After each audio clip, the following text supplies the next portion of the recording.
तो आज बात करते हैं सोने और चांदी की। एक ऐसी दुनिया जहां कीमतें हर पल बदलती हैं। चलिए समझते हैं कि आखिर ये सब होता कैसे है। एक सवाल जो अक्सर दिमाग में आता है कि आखिर लंदन में बैठा कोई ट्रेडर जब एक बटन दबाता है तो हमारे शहर के किसी छोटे से सुनार की दुकान पर सोने का भाव कैसे बदल जाता है। ये सब आपस में जुड़ा कैसे है? आज हम इसी पहेली को सुलझाने की कोशिश करेंगे। तो सबसे पहले सबसे बुनियादी सवाल, आखिर सोने में ऐसा क्या खास है कि हजारों साल से इसकी कीमत बनी हुई है? जवाब छिपा है इसके सेफ हेवन स्टेटस में। तो ये सेफ हेवन है क्या भला? देखिए, इसे ऐसे समझिए कि जब पूरी इकोनॉमी की नाव हिचकोले खा रही हो, मतलब शेयर बाजार गिर रहा हो, तब सोना एक लाइफ बोट जैसा है। लोग इसमें अपना पैसा लगाकर सुरक्षित महसूस करते हैं। ये एक तरह से आर्थिक सुरक्षा की गारंटी माना जाता है। अब सवाल ये है कि लोग इस लाइफ बोट की तरफ भागते कब हैं? जब भी दुनिया में डर का माहौल होता है, जैसे कोई युद्ध छिड़ जाए, कोई बहुत बड़ा बैंक डूब जाए या मंदी आने का खतरा हो। ऐसे में निवेशक अपना पैसा शेयरों जैसी जोखिम वाली जगहों से निकालकर सोने में डाल देते हैं। और देखिए, इकोनॉमिक्स का सीधा सा नियम है, जब किसी चीज की मांग बढ़ती है तो कीमत भी आसमान छूने लगती है। अच्छा, तो ये तो हो गई डर और सुरक्षा की बात। लेकिन कहानी यहीं खत्म नहीं होती। सोने की कीमत पर रोजाना कुछ बड़ी वैश्विक ताकतें भी असर डालती हैं, जिनका सीधा ताल्लुक वैश्विक अर्थशास्त्र से है। इसे समझने का सबसे आसान तरीका है एक सीसॉ। जी हां, बच्चों के खेलने वाला सीसॉ। एक तरफ डॉलर है, दूसरी तरफ सोना। क्योंकि दुनिया भर में सोने का व्यापार अमेरिकी डॉलर में होता है, इसलिए जब डॉलर मजबूत होता है तो बाकी देशों के लिए सोना खरीदना महंगा हो जाता है। इससे मांग घटती है और सोने की कीमत नीचे आ जाती है। मतलब इन दोनों का रिश्ता उल्टा है, एक ऊपर तो दूसरा नीचे। और ये मत सोचिए कि सिर्फ छोटे मोटे निवेशक ही ये खेल खेल रहे हैं। असली खिलाड़ी तो हैं सेंट्रल बैंक, जैसे अपना आरबीआई या चीन का सेंट्रल बैंक। और जब ये लोग खरीदते हैं ना, तो किलो 2 किलो नहीं, हजारों किलो सोना एक साथ उठाते हैं। अब सोचिए, जब इतनी बड़ी खरीदारी होगी तो बाजार में सोने की सप्लाई अचानक कम हो जाएगी और जाहिर है कीमतें ऊपर चली जाएंगी। इसके अलावा एक और फैक्टर है इंटरेस्ट रेट्स, यानी ब्याज दरें।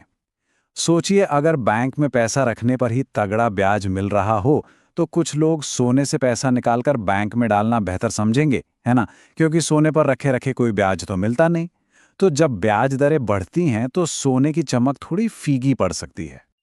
अच्छा, अब तक तो बात हुई सोने की, पर इसके एक भाई को कैसे भूल सकते हैं, चांदी।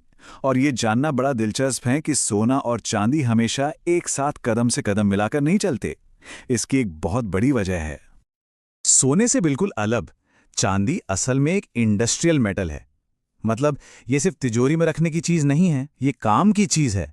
हमारे चारों तरफ, सोलर पैनल में, इलेक्ट्रिक गाड़ियों में, यहाँ तक कि हमारे हाथ में जो लैपटॉप और फोन है, उन सब में चांदी का इस्तेमाल होता है। तो इसकी कीमत सीधे सीधे दुनिया की तरक्की से जुड़ी है। तो ये स्लाइड देखिए, एकदम साफ तस्वीर दिखाती है। सोना एक आर्थिक ढाल है जिसे लोग मुश्किल वक्त में इस्तेमाल करते हैं, और चांदी वो एक औद्योगिक वर्कहॉर्स है जो तब दौड़ता है जब दुनिया तरक्की कर रही होती है। और इसी वजह से चांदी की कीमतों में सोने के मुकाबले कहीं ज्यादा उतार चढ़ाव देखने को मिलता है। चलिए अब दुनिया से घूमकर अपने देश भारत की बात करते हैं, क्योंकि यहाँ के अपने कुछ अलग ही फैक्टर हैं जो कीमतों पर असर डालते हैं। हमेशा ग्लोबल मार्केट ही सब कुछ तय नहीं करता। ये चार्ट पूरी कहानी को बहुत अच्छे से समझाता है। देखिए, एक तो होती है सोने की अंतर्राष्ट्रीय कीमत, लेकिन जैसे ही वो सोना भारत की सरहद में आता है, सरकार उस पर लगा देती है इंपोर्ट ड्यूटी। मतलब अगर सरकार ने ये ड्यूटी बढ़ा दी तो बस रातों रात सोना महंगा, भले ही दुनिया के बाजार में कीमत वही की वही हो। और फिर एक ऐसा फैक्टर है जो शायद दुनिया में कहीं और देखने को ना मिले, भारत का वेडिंग सीजन।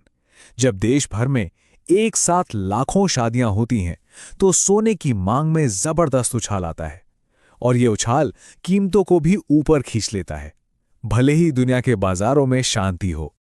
तो मतलब क्या है इन सब बातों का? यही कि सोने या चांदी की कीमत कोई एक चीज तय नहीं करती। ये तो एक बड़ी पहेली है जिसके कई अलग अलग टुकड़े हैं और इन सब को जोड़कर ही पूरी तस्वीर बनती है। तो एक तरह से कीमत को समझने के लिए एक छोटी सी चेकलिस्ट बनाई जा सकती है। बस इन 5 बातों पर नजर रखिए। पहला, डॉलर कहाँ जा रहा है। दूसरा, दुनिया में कोई बड़ी गड़बड़ तो नहीं चल रही। तीसरा, बड़े बड़े सेंट्रल बैंक क्या खरीद बेच रहे हैं। चौथा, इंडस्ट्री में चांदी की मांग कैसी है। और हाँ, पांचवा और आखिरी, अपने देश में टैक्स और सीजन का क्या हाल है।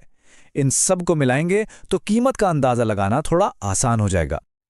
और आखिर में ये सब हमें एक बड़े सवाल पर ला खड़ा कर देता है। भविष्य में कीमतों का असली ड्राइवर कौन होगा? वैश्विक डर जो सोने को मजबूत बनाता है, या फिर औद्योगिक भविष्य जिससे चांदी की चमक बढ़ती है? ये सोचने वाली बात है।